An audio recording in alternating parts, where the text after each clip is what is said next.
उसका मतलब है, रख आया हूँ घर में तेरी तस्वीर बनाकर, रख आया हूँ घर में तेरी तस्वीर बनाकर, ले जाता कहाँ राह से पत्थर को उठाकर। अंधा ही न कर दे ये मेरी कोर निगाही, अंधा ही न कर दे ये मेरी कोर निगाही, मंजर को न रख आँख के मंजर से हटाकर।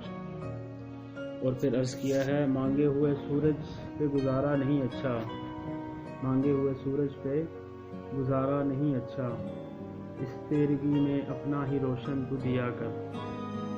अर्ज़ किया है, डरते हैं दरख्तों से कहीं टूट न जाएं, डरते हैं कहीं दरख्तों से टूट ही न जाएं, सूखे हुए पत्ते हमें यूं न हवा कर। और मुमताज़ किया है, मुमताज़ भला ऐसे कहाँ पेड़ उगेगा, मुमताज़ भला ऐसे कहाँ पेड़ उगेगा, मिट्टी में न रखा करो पत्थर को दबा कर।